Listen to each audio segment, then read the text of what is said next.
Friends, good evening.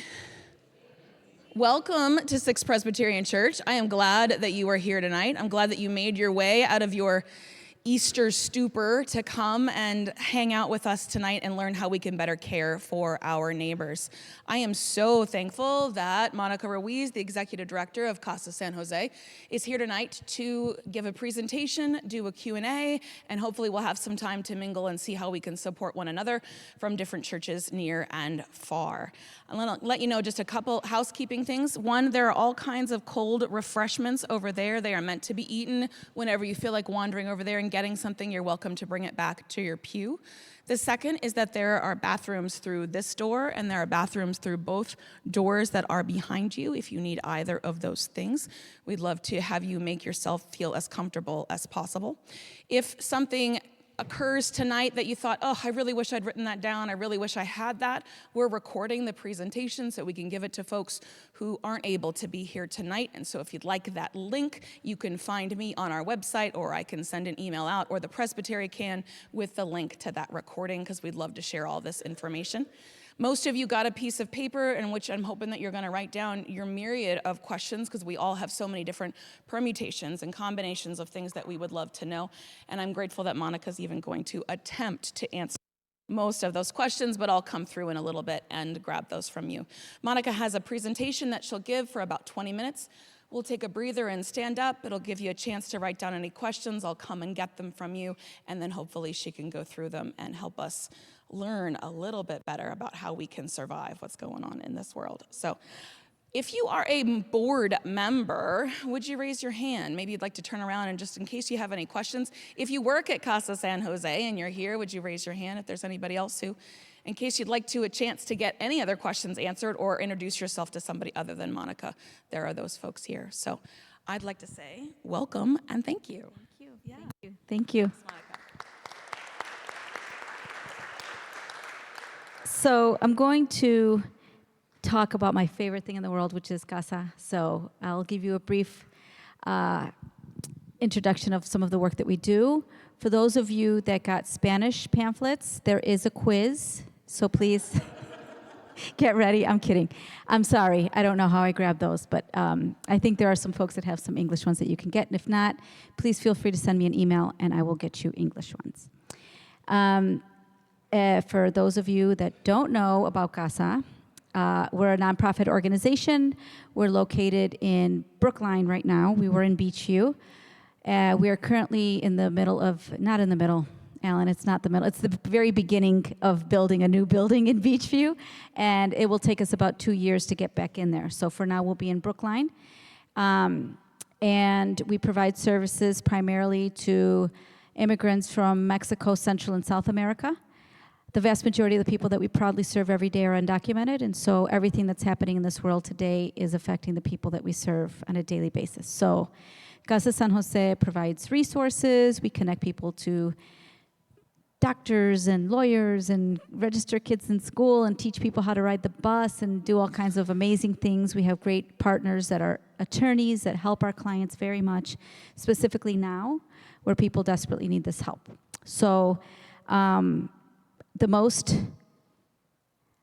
asked question that I get, well, since November, is what do I do if ICE comes to my door? Or if ICE comes to my job? Or if ICE comes to my place of worship? And so with the very talented help of Stacy back there, she created this little slideshow presentation that I'm going to share with you all today. And then like Sarah said, then we'll take a little break, and then you can ask questions. You can ask me any question you want. There's no silly question. There's no offensive question. There's no wrong question. Any question. I would love to be able to help and answer that question for you in a way, in a way that would be helpful to you all. It is really nice to see a lot of faces.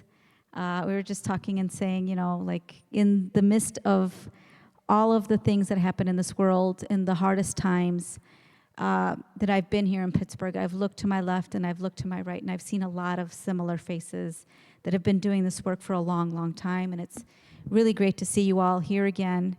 And then I was joking earlier that sometimes it seems like we're to the choir because a lot of you understand what's going on, but sometimes the choir needs practice, so welcome to choir practice, and here we go. Okay, all right, so this is in English and in Spanish because this is something that I give to everyone, so you're getting the same exact information that I would give to, a business owner that only spoke Spanish.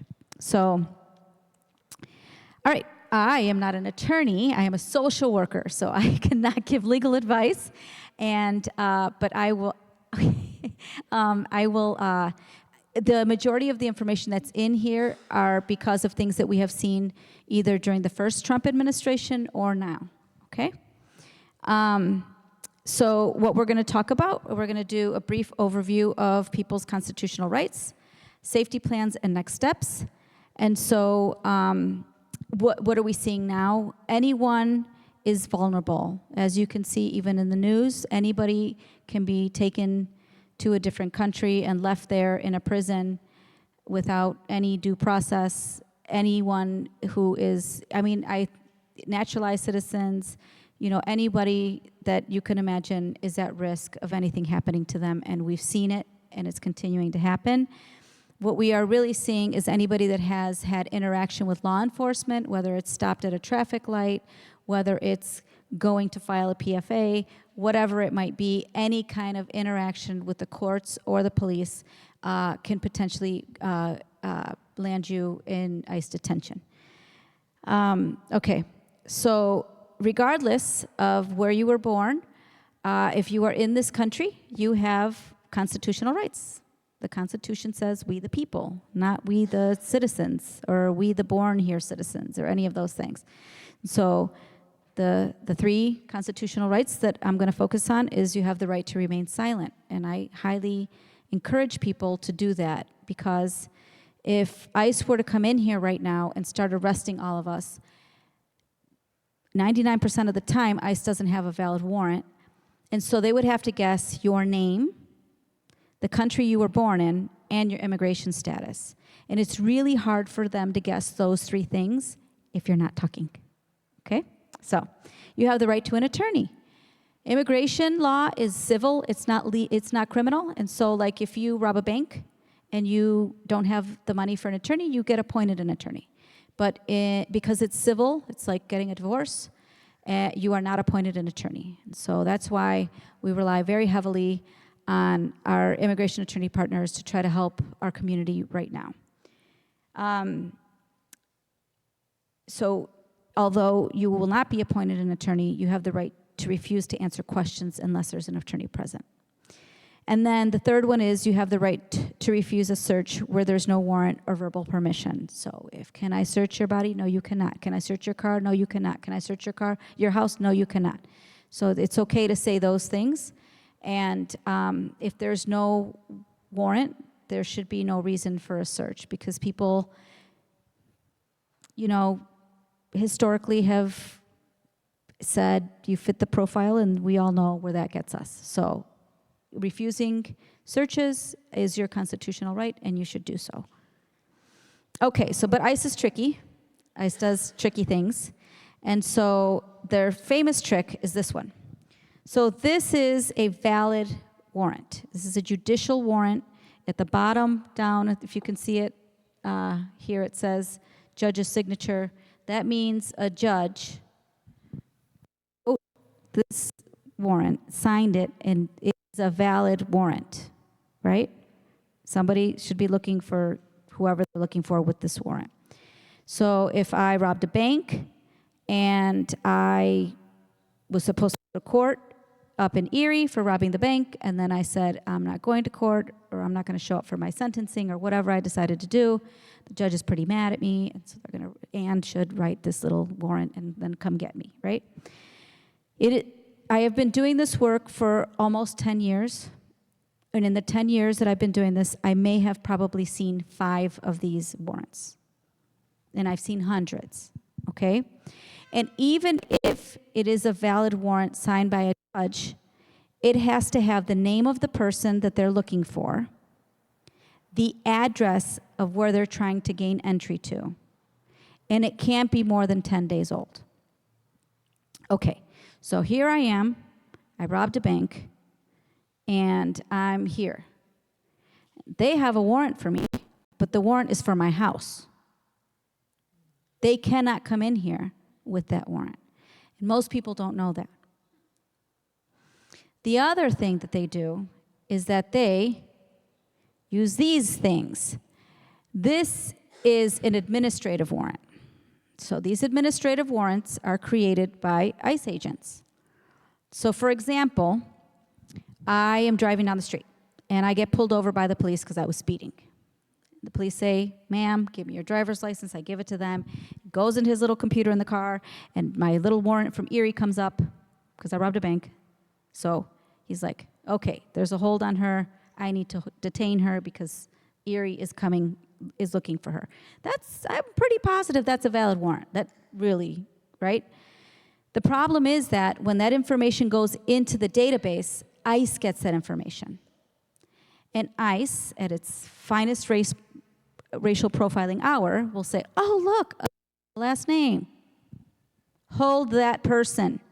And the officer that has pulled me over does not know if it is a judicial warrant or if it's an administrative warrant. And this is one of the reasons why Pittsburgh Police does not collaborate with ICE. Yes. So it is against your constitutional rights to be detained. But most police departments don't know and or don't care. And so they are doing these things. But it doesn't really matter, because if I got pulled over by Pittsburgh police, I didn't rob the bank, right? But he put my information into the computer. ICE gets it. ICE says, hold that person. ICE is like, too bad, so sad. I'm not holding anyone. And they let me go. ICE already has my information. So they're going to show up at my house tomorrow morning. Or if I get a ticket, they're going to show up at court. Or if I need to file a PFA because I'm a victim of a crime, they're going to show up. So even though, because most people will say to me, well, I mean, there's a warrant. Aren't they criminals? Well, if I robbed the bank, ICE isn't looking for me. The police are looking for me, right? So there are two very different things here, right? We don't want the police to come look for you because you're getting a divorce. It's two different laws. It's civil and criminal, right? We don't want people enforcing laws that they don't know how to enforce or shouldn't be involved in enforcing. I mean, Pittsburgh police is pretty busy doing all kinds of other stuff, and I don't really want them worried about, who's getting divorced or anything else. So, we just need to keep these things separated. Okay, any questions about these two things? Okay, good. But ICE will do things, and so many of our community members know that Pittsburgh Police does not collaborate with ICE, and historically, our community has had a good relationship with the police. I'm sure they're committing crimes too, but they are reporting crimes, they are working with the police come to Casa to fill out police reports. It's just, the police are always playing with our kids in our youth programs. And so what ICE will do is they will wear things that say police. And then, once you're detained, they will take off their jacket, and underneath it will say ICE, or HSI, or EOR. Like, they have different letters that they'll use now. Now they are more bold, and they will wear some of these things, like the HSI and those other things. They don't really wear ICE. They'll wear other things without covering it up. Or they'll just wear plain clothes, and then once you're detained, they'll take out their badge, and they'll identify themselves as ICE. And their latest trick is that they are impersonating CYF officers and showing up at people's houses saying that they're doing wellness checks and deporting the parents. So this is not, right, this is happening here in your community, in your neighborhood, and it's happening across the country. So this is, a lot of people will say to me, well, you know what, Monica, I don't think it was that bad the first time around that Trump was in office, and it was. And they'll say, well, how come nobody ever knew? And so we are now on Casa's social media, we are posting data about how many ICE pickups and sightings and things like that that we're conducting on a monthly basis because people need to know that these things are happening. Yes, ma'am. Two things. Isn't it a crime to impersonate a police officer? And if you're in a situation where you don't know, it seems important to say, I want to see your badge. So the first question was, isn't it against the law to impersonate an officer? Yes, it is. It is. And when CYF got wind that they were impersonating CYF agents, CYF immediately issued something so that people knew what a CYF social worker, caseworker was with the badges that they have, and not to be fooled by this. But the problem is that how do we hold them accountable, right? So if the police officer outside does something they're not supposed to do, we can go to their zone commander, right? Hey, Susie Smith isn't doing what she's supposed to be doing. And if the zone commander doesn't do anything, we could probably go to the chief of police too, right? But with ICE, right? And I'm sorry, what was the other question? Would it cause you Oh, yeah. problems to ask to see Right. So that is what you should do. You should always ask who you are, who are you, and why are you questioning me? That's something that you can ask. and you can ask to see their badge? Absolutely. They won't. They won't. But nonetheless. Right. Okay, so now if they come to your work, and so I can say work, even here, you know, I'll give you some examples. And so, again, ICE needs a warrant or the permission of the employer to come in. And do you know what giving permission looks like? Opening the door.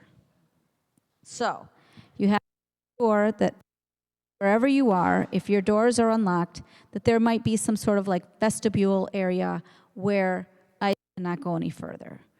At Casa, you walk in. Well, first of all, it's difficult to get in because you got to be let in.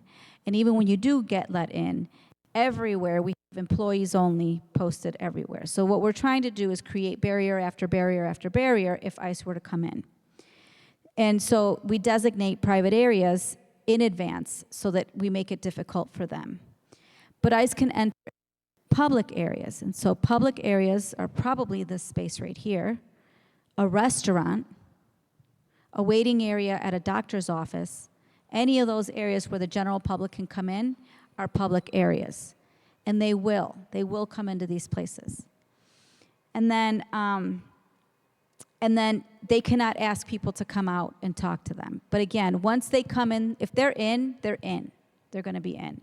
And we'll use a warrant, an administrative warrant, with somebody's address somewhere else and try to gain access to different places. So wherever you are, wherever you work, my advice is to create a policy that's going to prevent these things from happening. So I always give these two examples that really did happen. So there was a restaurant in Oakland that ICE went in there first Trump. And they were looking for Juan. And so the manager's like, oh, I got 3 guys named Juan that work here. Let me go get them for you out of the kitchen. Don't do that. First of all, they didn't even have a valid warrant. Second of all, you don't even know who they're looking for. Juan is like John, right? You don't do that. And third of all, it so happened that one of the Juans in the kitchen had the same name of the guy they were looking for. But the guy they were looking for was like a 60-year-old man, and this kid was 18 years old. They took him, right? So don't do that. Don't do that, right?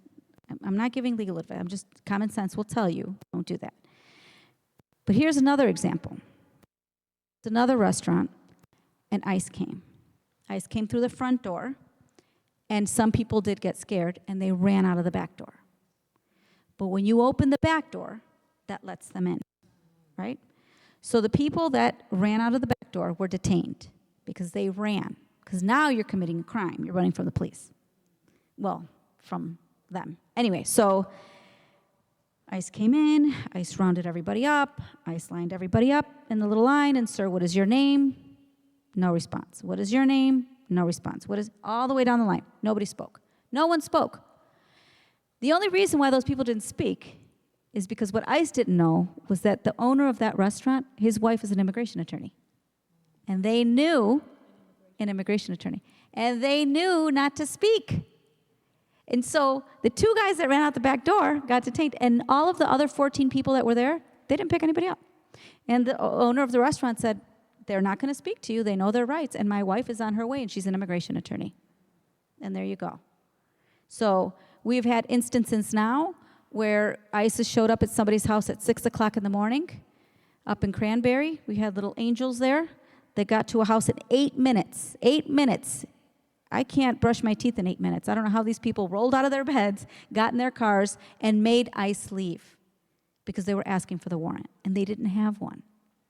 So, again, these things are happening here, but we know what we're supposed to do, right?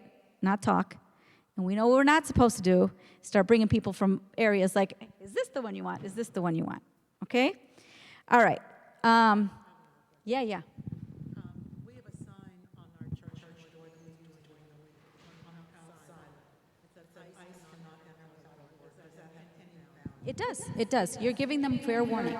You're giving them fair warning. So in case of a lawsuit, it was posted clearly that they were not allowed to enter. It's a very good idea.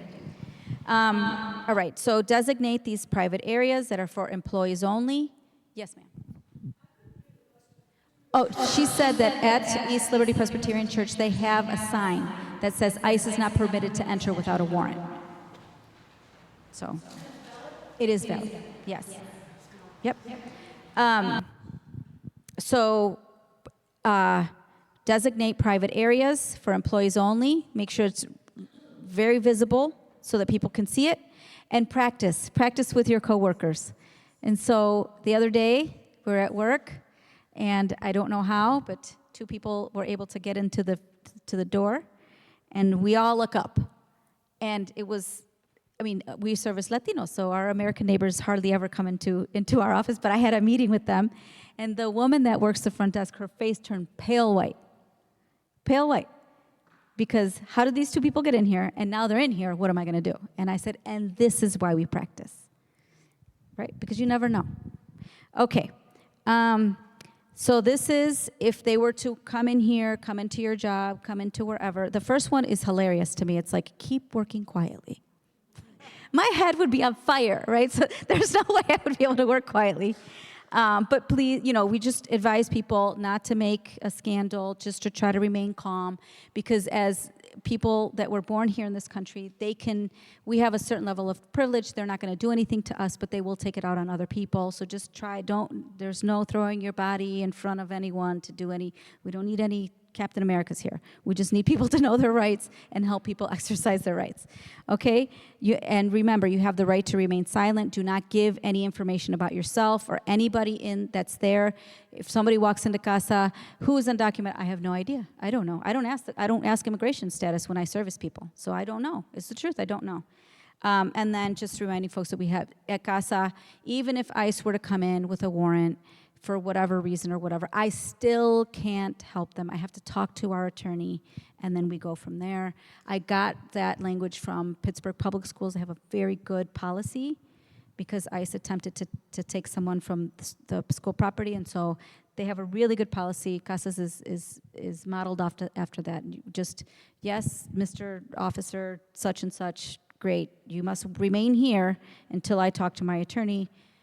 My attorney could be on the moon right now and with no phone. I don't know. But nonetheless, I'm complying with my policy that is written right here that I'm going to give to you. Okay?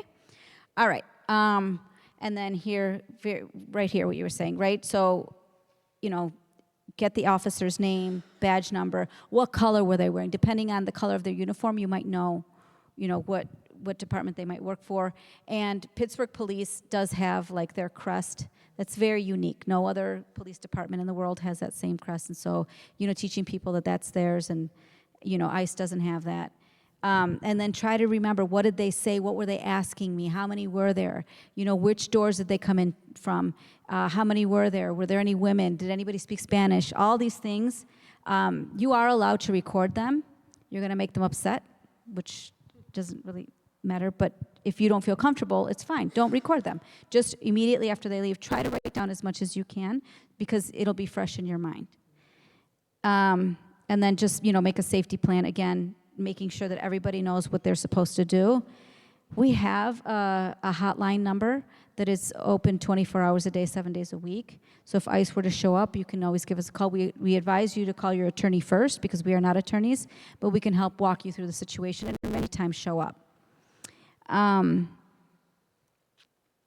then I just have this. I can send this PowerPoint to you all so you have it, but this is a nice, good example of policies that are put in place so that if ICE were to show up, you would know what to do. Okay, that was my wonderful PowerPoint presentation. So if you want, we could just take a few minute break here, and then when we can reconvene, I can answer some questions, and then we can go from there. Sound good? Yes.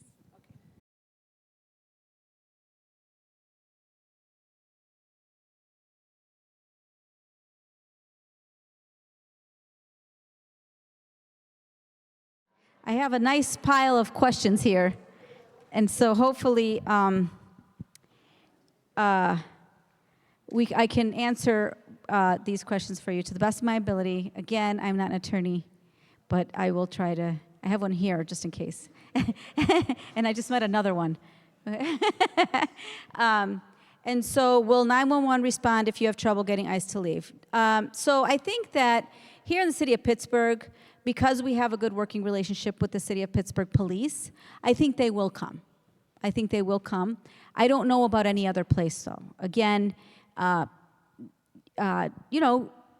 enforcement, I think, take an oath, right, to protect our communities. And because of what we hear on the news, and, people think that these folks are hurting people. And so many law enforcement agencies don't want to get involved or will actually help ICE. So I can't speak for all of them, but I really believe that, I'll give you another example. Last time Trump was in office, ICE came to Beachview and they shut down one of the main streets. And so they were pulling over all of the work vans, right? Because killers have to go to work, right? Because you're right, so what they were doing in work vans, I don't know. Right. And so they blocked off a city street, and all of the work vans that were coming down, they were detaining people. There were just work vans everywhere by the time I got there. And I called the chief of police at that time. And I said, Chief, oh my gosh, this is what's happening, and it's happening right now. Right this minute, they have to stop. And he said, okay. And he said, listen, you don't have to listen to me. I don't have jurisdiction over you. But get out. I don't want this in my city. This is not what I want. Get out now. And they left. They set up shop in Moon and did the same thing in Moon, and Moon didn't tell them to leave. But they left Beachview. So right now, what we're seeing a lot of is there aren't a lot of detentions here in the city. They're mostly outside of the city and outside of the county. And there's hundreds happening. Okay, I hope I answered the question. If I didn't, just let me know. Okay, what about police in other communities around Pittsburgh? Do they cooperate with ICE? Yeah, they do. The answer is yes, they do. Pittsburgh Police is the only police department that has a policy. And the reason why it's important to have a policy is because you have to hold people accountable when they don't want to obey the policy. So the only ones that have this policy, and no one else has it. I have had some offline conversations that are afraid to create these types of policies right now, but that have given me their word that they're not collaborating with ICE. Okay? The policy basically says that they're not going to detain anyone, like the example that I gave at the traffic stop, they're not going to detain anyone, and they're not going to hold anyone for any amount of time for ICE to arrive. So they are not collaborating with ICE. But again, ICE can do whatever they want, so even with policy, people aren't safe. Okay, traffic stop. Police ask for my license. Do I have to show it? Maybe yes, because this is possibly criminal. Correct. So if you are stopped by the police and you are driving and you have 4 undocumented people in the car, you, driver, have to show a driver's license. have a driver's license to drive a car. Unless there's probable cause, like, I don't know, a gun or a beer bottle rolling around, they shouldn't be asking any questions to anybody else in the car. They only need to speak to the driver because you are the one that was speeding, that didn't stop at a stop sign, whatever you were doing. But if they have probable cause, they can then say that they're going to question other people. But technically, they should only talk to you. Does ICE have jurisdiction that you were speeding? No. But what they do anyway is, so what we have been teaching people since before is that if ICE comes to your house, ask them for the warrant. Don't open the door, just ask for the warrant. Put it up against the window, slide it under the door, put it in the milk chute, wherever. Put it somewhere, right? And so at that point, you can see if it's a valid warrant or not. And you can say, this is not a valid warrant, I'm not opening this door. And so many people did that. But then ICE was like, oh, really? We got something for you. So they would wait. They would wait, and they would watch you go to work. And they would say on Monday, it's just her going to work. But on Wednesday, she picks up 2 other people. And on Friday, she has 8 people in the car. So we're going to pull her over on a Friday. Once you get pulled over, because they have lights and they have sirens and they have badges and they have uniforms, you don't know who's pulling you over. And what's the first thing you do is you roll down your window, and that's like opening the door. Listen, I told myself I wasn't going to do the window thing like this anymore because that shows how old I am. Roll down the window, roll down the window.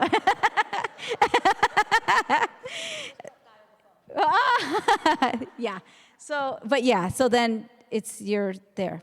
Yep. Okay.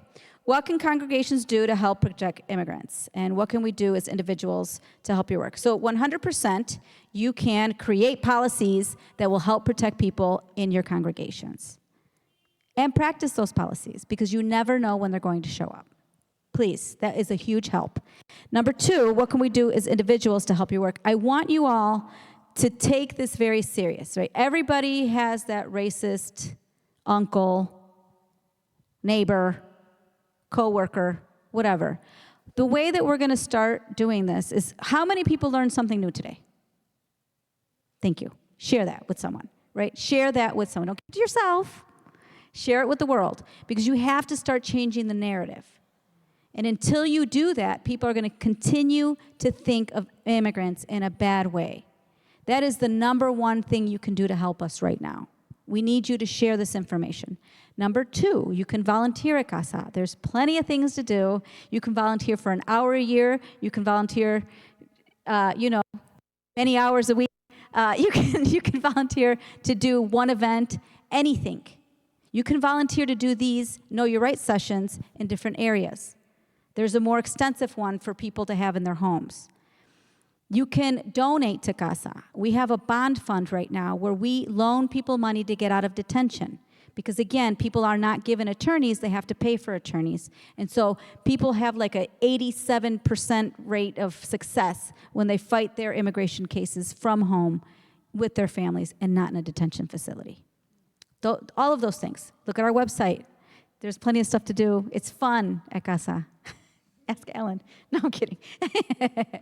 Okay, how can I, professor, help students who visas are revoked? Great question. So we have a legal clinic on the weekends at Casa where we have immigration attorneys come and volunteer their time, and they can help answer legal questions for free for these students. Please send them our way. In the brochure is our phone number. You can call and make an appointment, and that's the best thing that you can do right now for them. If ICE tries to capture someone on the street, will asking for a warrant stop them if they don't have one? Yes. Yes. Why are you questioning me? Why are you questioning me? I don't have to answer. I can't answer your questions. I'm so sorry. I can't answer your questions. I don't know who you are. You could be trying to kill me. I don't know, right? Don't answer any questions. Am I being detained? Am I being questioned? I need to have my attorney present. If it's ICE and they want to be jerks, they will detain you. It's fine. But just don't give them any information. Thinking of I can't see that student who was taken at a bus stop. The thing is that ICE doesn't come up and say, hey, I'm ICE, I'm here to detain you. They'll be like, oh, hey, Susie, no, Jackie, oh, Ashley, oh, hey, how are you? Oh, and then the next thing you know, you gave your name, you gave where are you from? You know, I used to live in Mexico for 3 years. Where do you live? Oh, you live in El Salvador. Oh, great. Like, they will be tricky, or they'll be like, hey, I'm looking for Maria. Well, there's lots of Marias in the Latino community, right? And so, you know, oh, I had a lady, like, during Trump's last administration, where they were looking for Pablo or something. I don't know. She's like, oh, my God, that's my brother. He's at work, but he'll be home at 4. No, right? So they're really tricky. There's no way that they can possibly deport as many people as they want to. There's no possible way. So they're trying anything that they can to get as many people so that they have a quota. They have to meet their quota. This is America. We're in America, and there's a quota here. Okay. What are best ways we can help you? Educate yourself. Yes, all the things that I just said, definitely. But honestly, money is great, but you know people I don't know. And you have people that will listen to you that will never listen to me. And so that's what I need. That's what we need. The Pittsburgh Public Schools policy that I mentioned, it's amazing. It is very similar to ours. So even if the police show up at any school, at any moment, with the warrant, with the name and the address, and all of the things are correct, and I'm coming in the school, they can't come in. They have to go through their law department, so they can't even get in the building. They have to go through their law department, which may take a week, I don't know, but they're not getting in. So that is the policy that they have. There was a gentleman who was walking his son to school years ago. He had him in his hand, elementary school, drops off the boy goes to school, dad goes to walk home, ICE is right there to detain him on school property. So at this point, that will cover that school property, but it doesn't cover across the street, and it doesn't cover bus stops. So as much as people try to protect themselves and agencies, police departments try to protect people, there's still a way for ICE to get around all of these things. Okay, what can we as a community do? Go eat when ICE is at someone's house. Oh, so great question. So we did this here in East Liberty. No, we're not in East Liberty. We're in Squirrel Hill, sorry. Last time Trump was in office, we had 2 door-knocking campaigns. One was in East Liberty and one was in Beachview. And what we did is we walked around with these beautiful papers that had this bright, nice design on the front of it, and on the back, it had Know Your Rights. Because I can do this presentation 100 times a day, and you will walk out and say, I know exactly what to do when ICE shows up at my house. And then ICE shows up at your house, and you're like, oh my God, what do I do? Right? So the pretty picture on the front is showing people that this is a safe place. It's really nice. Stacy created it. And the information on the back is to tell you what to do when it happens. It's in English and in Spanish. We have those. I can send them to the church, and if you want them, we can print them out. Nope, I should have brought those. That's what I should have brought. Anyway, nonetheless, great. And what it also does is if you yourself, if it's happening to you, or if you see it across the street or with a neighbor, and it does tell you, you are allowed to record them. You are allowed to do these things. Do not get in the middle. I don't know of anybody that wants to get arrested, and you really don't want to get arrested by these federal marshal people, so don't do that. So that's a really good thing, and I will send that over to you, Sarah, that paper. Okay. All right, I'm going through them. All right, what types of volunteer opportunities are available? Everything. What kind of skill do you have? We should talk. There's many things. Alan one day, because he just wanted to say hi. Next thing you know, I found out he was a retired architect, and now he's helping me build my building. Right? So you never know. I mean, we do a lot of stuff with kids. We do a lot of stuff with adults. There's just an array of things that you can do. And if you care about this community and you want to learn more about them, the best way to do it is spending time with them. Okay. All right. I got 3 more, guys. All right. What if your church considers itself a sanctuary church? ICE response. Very good. So historically, ICE has stayed away from churches, schools, and hospitals. Well, that's out the window, right? So again, you should East Liberty has a great example. Post things on, you can't come in here. You cannot come in. The other thing about East Liberty, well, last time I was there, they have a guard there, right? Okay. Well, hospitality. Whoever, that person there, I'm sure knows that if somebody comes in with a warrant, what they're supposed to do. And it's not roam free through this church, right? Very good. So make sure that your church has a policy. Only have one person designated to talk to ICE. Everyone else, oh, okay, so I know my role is, okay, everyone, I don't care about what your status is or not. We're all just going to go into this other room over here nice and quietly. That's what we're going to do. Those are plans to have, right? Not, ICE is here. Let's all get crazy. No, we don't do that because it just makes it worse.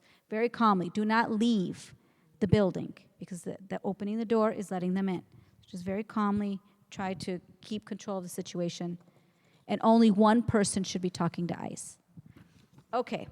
Is CasaSanJose still hosting virtual immigration hearings at your office? Yes, we are. We still are hosting them at our offices, and we will continue to do so because the ICE office left. All right. Oh, yeah. Have the number of hearings increased dramatically in the last 3 months, or is it pretty much the same? It's the same. It's a lot of the judges were fired. So these are the judges that are trying to help people stay in the country. And so it has really just been turned, like in a lot of their, it's like dockets are just like removal stuff. It's just removal. Yeah. Should all churches mark their sanctuaries as private? They should, definitely. But what we're told is that when there's a worship service, it is not private.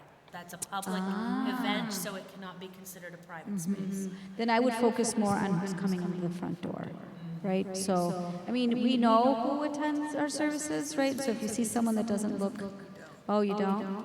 We had 600 people yesterday. Wow. Well, that's great. Then I would suggest a good policy if ICE were to start asking questions, you know, and asking people their status or anything like that, maybe just have that one person designated. Yeah.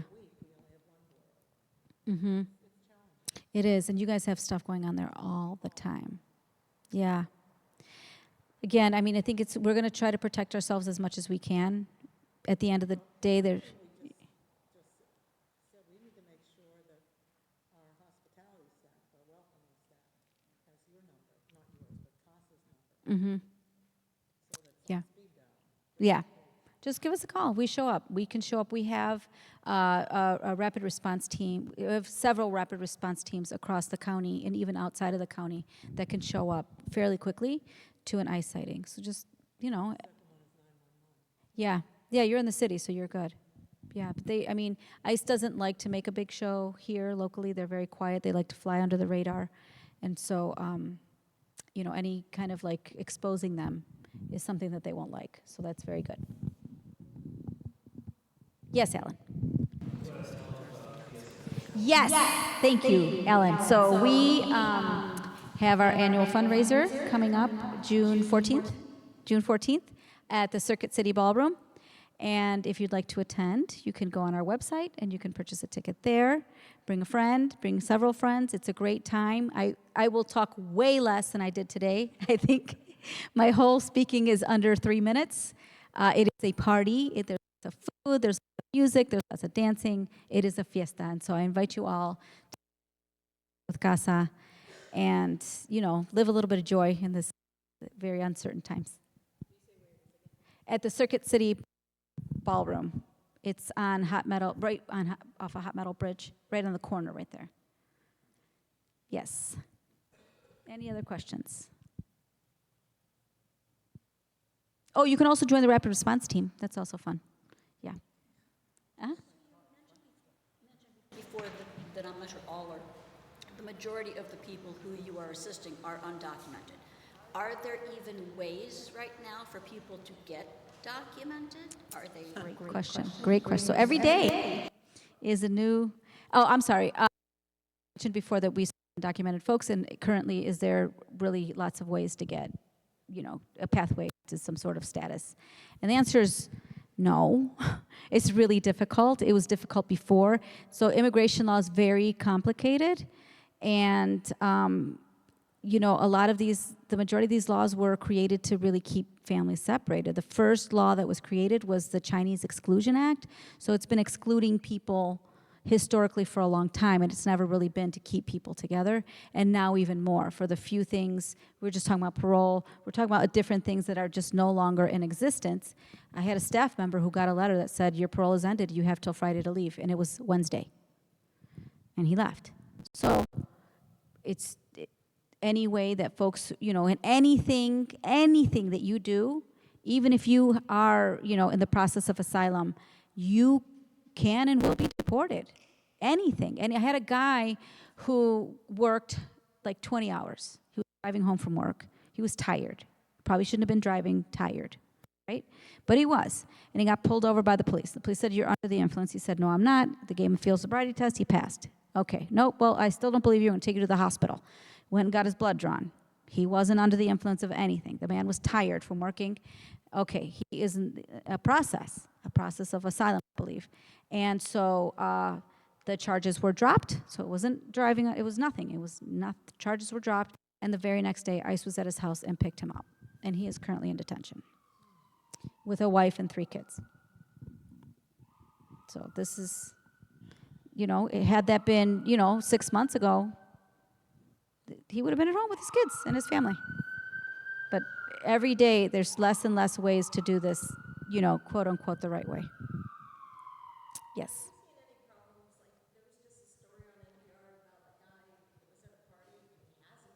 Card, but he was picked up, and his lawyer can't keep track of them because they keep moving. Yes, there. Yes, yeah. So, I mean, it's even people that are here legally.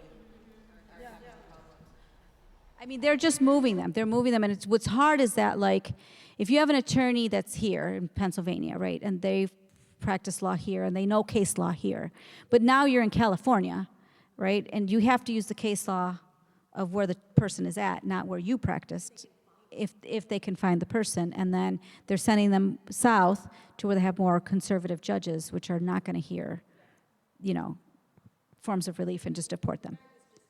Yeah.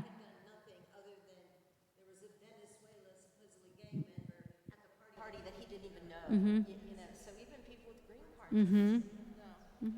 Yeah, no. My husband's a naturalized citizen, and he said, they're going to deport me because of your big mouth. And I'm like, well, you never know. You don't know. That we're in some very uncertain times, and I think that's why I want to thank you all for being here.